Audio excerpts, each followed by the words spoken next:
morto, a sua ama saiu correndo com ele, deixou ele cair, ele ficou coxo, aleijado. É levado para uma outra cidade, uma cidade de sequidão, de escassez, de fome, de miséria. E aí o que acontece? Um belo dia o Senhor toca no coração de Davi e faz com que Davi se lembre da promessa que tinha feito para Jonatas. Foi quem que lembrou? Foi quem que lembrou, Davi? Foi algum mensageiro que foi lá e falou: tem alguém da linhagem do rei real, de um príncipe e tudo mais. Esse dia eu estava assistindo uma pregação do pastor Cláudio Duarte e ele falou que, eu até usei essa frase essa semana numa obra, que diz assim, quem não é visto não é lembrado, né? O pessoal fala, quem não é visto não é lembrado. Depois eu pensei bem, eu falei, mas quem anda com Deus jamais é esquecido. Amém. Isso é importante. Andarmos com Deus sempre, confiarmos nele. E aí, o rei lembra, Deus faz com que ele lembra, né, da promessa que tinha feito a Jonatas, e ele pergunta ali para o seu criado: existe ainda alguém da linhagem, da casa de Saul, para que eu possa usar para com ele de benevolência? E aí alguém vai e fala assim: tem Jonatas, ele está lá em Lodebar, na cidade, na terra de sequidão, aleijado, rastando ali, né? A Rede Record de televisão fez uma pequena encenação do que é Lodebar e foi feio. Imagina se fosse bem pior, né? Como o filme Paixão de Cristo, que ali mostra uma coisa horrível açoitando, né, Cristo, mas eu acredito que seja bem pior do que nós imaginamos, né? Não tinha saneamento básico em Lodebar, não tinha energia elétrica, não tinha água encanada, não tinha saneamento básico ali, esgoto e tudo mais. Ele ainda era coxo, naquela época não existia cadeira de roda. Eu fico imaginando a miséria que aquele príncipe esquecido estava passando. Fome, abandono, perdeu seus pais, talvez não tinha dinheiro para comprar um pão na padaria, barbudo, não sei, doente, talvez não tivesse água, né, potável ali. E eu fiquei pensando na situação, na nossa vida, que estamos, eu estava até conversando com o irmão Reno, falando: Reno, hoje nós temos, né, a prata e o ouro, mas perdemos o elevador, perdemos a intimidade com Deus. E eu escrevi aqui: vemos que a atitude de Mefibosete diante de Davi, do rei Davi, é de humilhação. A identidade dele estava completamente arruinada. A nossa identidade estava arruinada. Estávamos todos perdidos.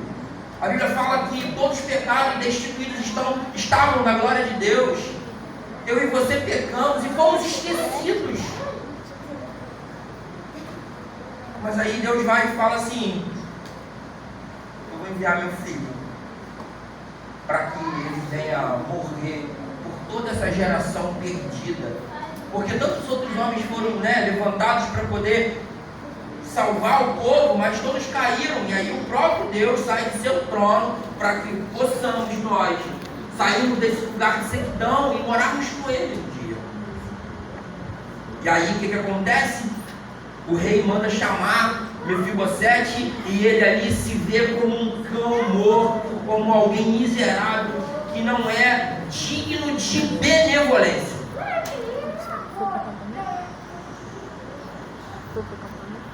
Ele questiona o rei com as seguintes palavras: quem é o teu servo para que te preocupes com um cão morto como eu? Mefibosete não se via como alguém de valor, importante, relevante. Tudo que ele via, quando olhava para si mesmo, era um nada. Mas não é assim que Deus nos vê. também não é assim que os verdadeiros servos de Deus enxergam os seus próximos. Foi isso que fez eu olhar para esse filme e falar assim: nossa, que amor é esse? O cara viu uma prostituta jogada meio que na sarjeta, vivendo uma vida miserável, tendo relações sexuais com um, com outro, com outro, com outro, com outro e com outro, fazendo fila, porque no filme, vocês vão ver, ela é a prostituta mais bonita daquele lugar. O pessoal ia lá, pagava, pegava um papel, um número, e aí tinha um sorteio. Não era só pagar aí não, tinha um sorteio para ver quem ia estar com ela naquele dia. Era um só, mas todos pagavam.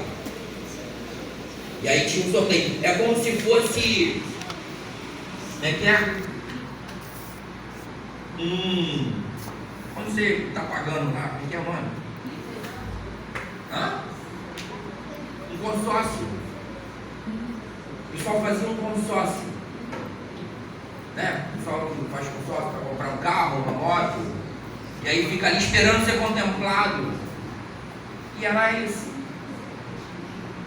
Eu costumo imaginar a minha vida como um piano velho jogado num antiquário, sem teclado, sem corda, sem nada, e aí Cristo passa e fala: eu quero esse piano, e aí o diabo fala assim: esse cara não serve para nada, dele não sai som, não sai nada, não tem nada que preste nele, e aí Cristo fala assim: mas eu quero esse mesmo. E aí aquele rapaz olha aquela prostituta e fala assim: eu vou me casar. Ele fala: eu vou me casar com você. Eu vou te dar uma família. E aí ela não acredita. Porque as dores, os traumas, tudo faz com que ela não acredite mais na bondade. Mas a bondade de Deus nos alcança nos níveis mais profundos da existência. Não era apenas as finanças ou a infraestrutura da vida do filho de Jó que estava sendo restaurado, mas toda a sua vida, incluindo suas emoções. Em determinado momento do filme, ela pega uma pedra numa cachoeira e começa a se esfregar com as pedras, e ele chega perto dela e tira, que ela estava já se machucando, e ela fala assim: eu quero ficar limpa. Eu quero ficar limpa. Mas ela acreditava que a sua sujeira era externa. Mas a verdade é que a nossa sujeira ela é interna. Não conseguimos nos limpar, por mais que passamos horas e horas e horas e horas dentro de uma banheira com sais e tudo mais, num chuveiro, numa cachoeira, tanto faz. Não vamos conseguir ficar limpos para nos sentirmos limpos. O que nos faz sentir limpo e ter essa leveza é a presença do Espírito Santo de Deus. Amém. Não tem outro meio. Em 1 Coríntios fala que ainda que eu desse toda a minha riqueza aos pobres e tudo mais, se não for por amor, certo? Eu lembro da minha esposa, já falei isso aqui, mas vou falar de novo. Eu sempre lembro da minha esposa. Paulo disse que sejam meus imitadores como eu também sou de Cristo. Minha esposa era uma mulher de Deus, eu tenho certeza disso. Não duvido. Até hoje nunca tive nada para falar assim. Minha esposa tinha uma conduta de cristã indiscutível. Eu lembro que muitas vezes de madrugada eu acordava e via minha esposa de joelhos dobrados, clamando, dizendo: Senhor, eu coloco diante de Ti todas as minhas misérias e reconheço que nada sou e que preciso do Senhor para me limpar todos os dias. E é isso. É isso. E quando nós começamos a nos enxergar como nada, e aí Deus começa a agir nas nossas vidas. Mas ainda que você não veja, Ele está te vendo. E Ele te ama. E Ele quer tirar você da mais profunda sarjeta. Que talvez você fale assim no seu íntimo: Pô, o que esse cara está falando? Eu sou bem sucedido. Eu tenho tanto na minha conta. Não é disso que eu estou falando. Eu estou falando de